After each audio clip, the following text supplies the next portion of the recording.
quelque part dans les montagnes d'Haute-Provence, entre les plis du relief jurassique, un torrent fait rage.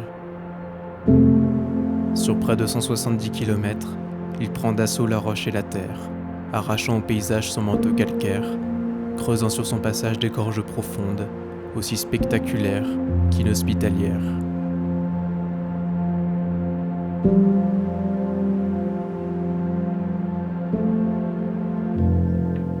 Sous l'influence de l'homme, il forme des lacs aux reflets turquoise, ceinturés de villages médiévaux. Jaillissant des fontaines, irriguant culture et pâturage, il est un élixir de vie pour les plantes, les hommes, les animaux.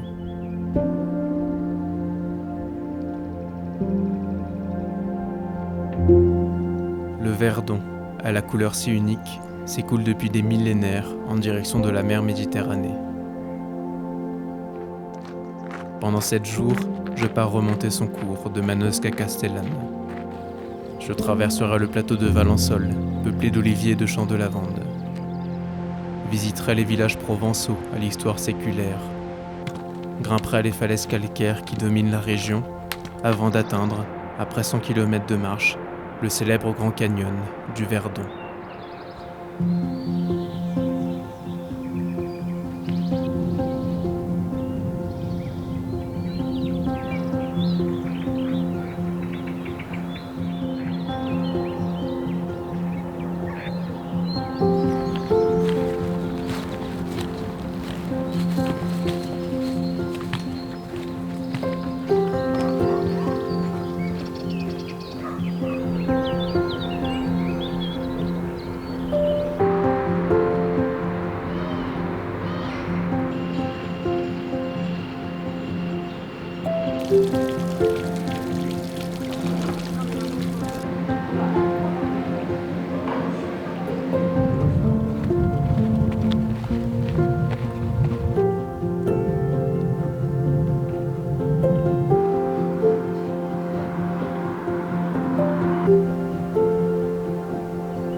Le printemps.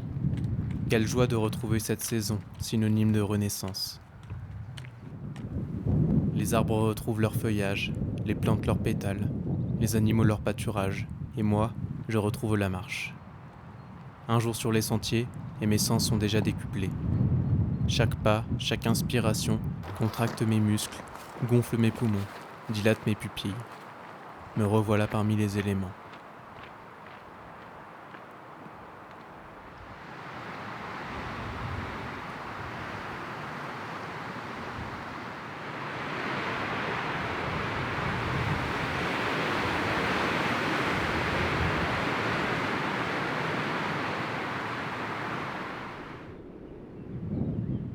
Juché au-dessus de son lac éponyme, le village médiéval d'Esparon de Verdon, couronné d'un château aux 1000 ans d'histoire, séduit par son charme provençal.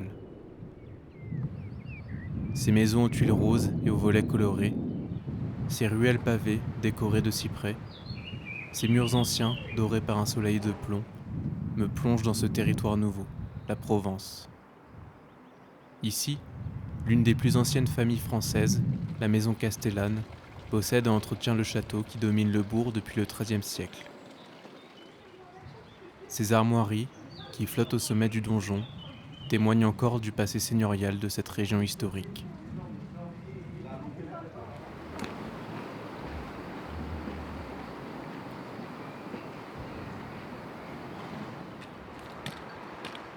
Du village, le sentier grimpe à l'ombre des pins, dont les racines forment un escalier naturel, puis surplombe le Verdon, avant de rejoindre le plateau de Valençol, la vallée du Soleil. C'est ici, à 500 mètres d'altitude, entre les Alpes et la Méditerranée, que pousse leur bleu de Provence. Les champs de lavande sillonnent l'horizon comme les vagues d'une mer infinie. Bientôt, ils fleuriront et peindront alors l'océan provençal d'une teinte pourpre où s'enivreront les regards et se parfumeront les âmes. Au loin, derrière les arbres, j'aperçois des falaises calcaires qui se dressent comme d'infranchissables murailles. C'est là que le Verdon m'emmène, aux portes du plus grand canyon d'Europe, dont les méandres sont encore dissimulés par le relief. Mais d'autres décors m'attendent en chemin. Alors je parcours chaque mètre d'un pas minutieux, l'œil attentif aux changements de paysage et de lumière, toujours à l'affût d'un reflet teinté de vert, curieux de découvrir alors, au détour d'un sentier, une nouvelle œuvre d'art que le Verdon a façonnée.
il y a environ 50 ans, le lac face auquel je me réveille n'existait pas.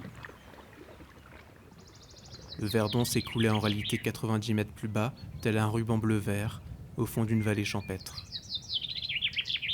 Après avoir traversé la fureur des gorges, il parcourait une longue plaine fertile, occupée et cultivée par l'homme depuis la préhistoire.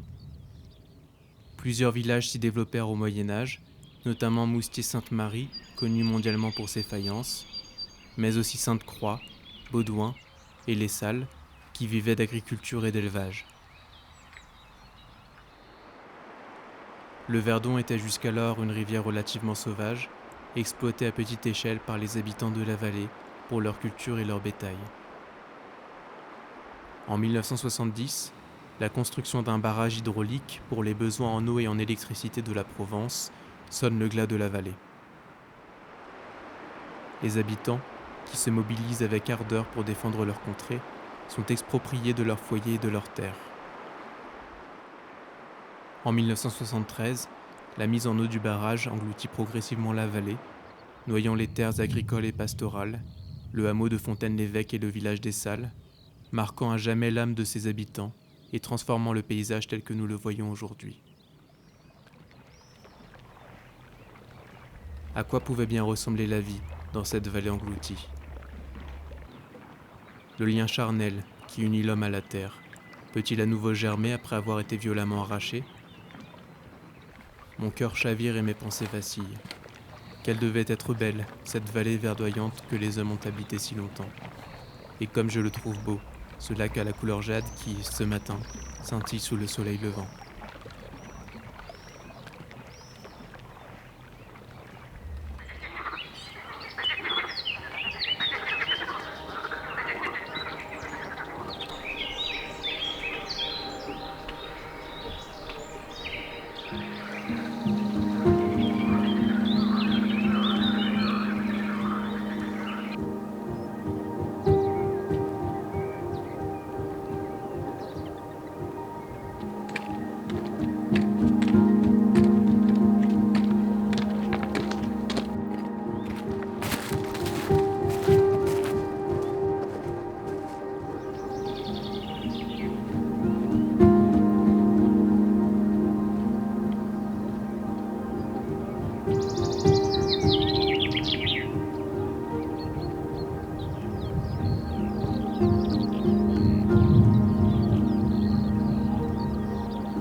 Après 4 jours de marche, me voilà en haut de ces imposantes falaises calcaires qui, depuis mon départ, dessinaient mon horizon.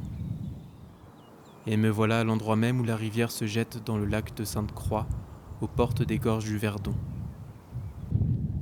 Quelle sensation étrange d'être aussi proche de ce trésor géologique qui, comme un aimant, m'attire à lui avec une force grandissante.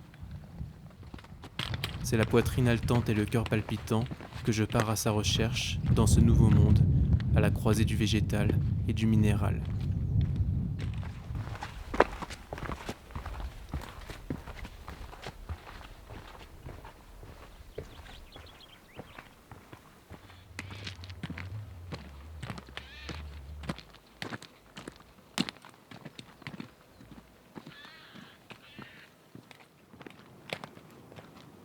Ici, le calcaire est à nu. Cette roche sédimentaire s'est formée il y a 150 millions d'années, pendant le Jurassique.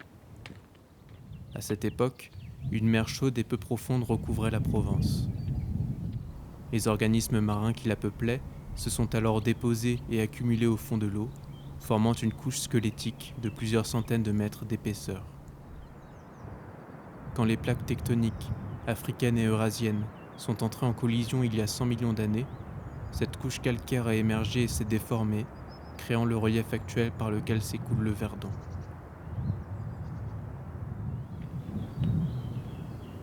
En réalité, je suis en train de marcher à la surface d'un cimetière d'animaux marins ayant vécu à l'ère des dinosaures.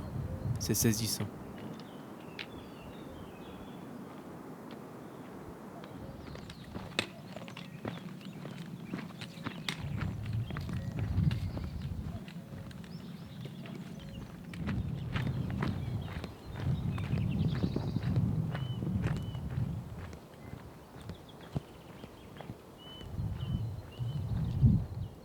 La voilà, la faille du Verdon.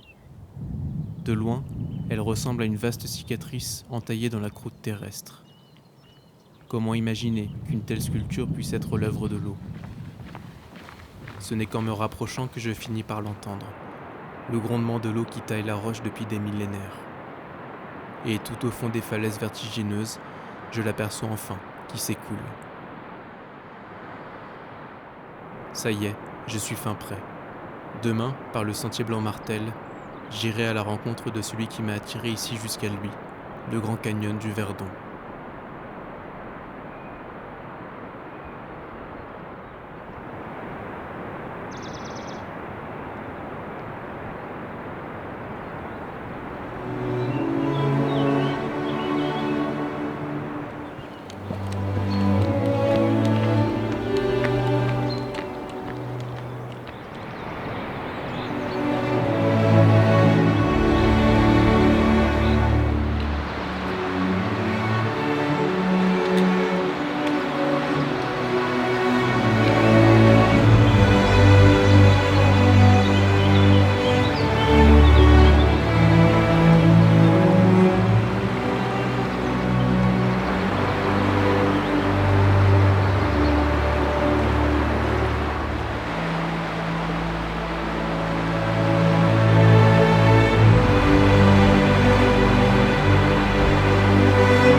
jour se lève sur la planète Terre.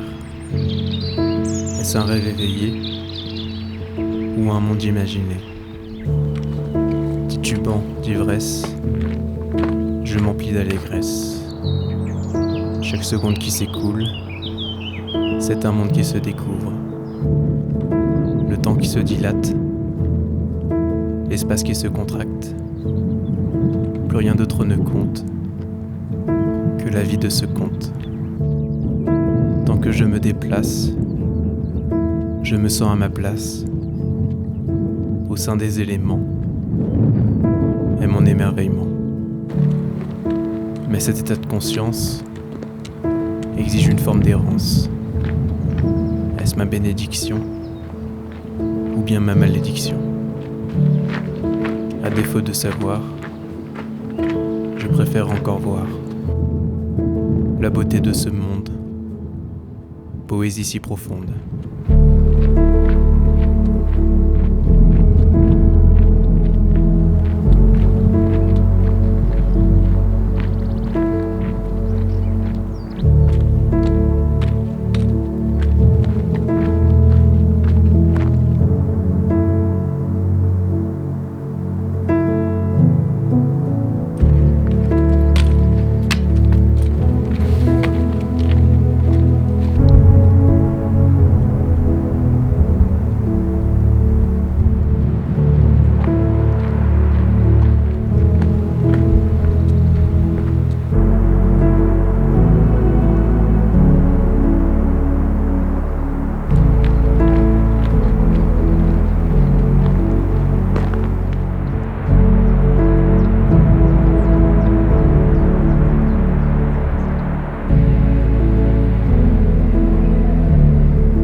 Alors vient le moment où l'écoulement du temps me rattrape et m'incline à retrouver son lit.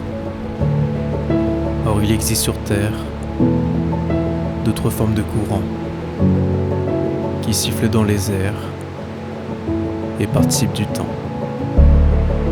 Que faut-il donc choisir? La rivière ou le vent?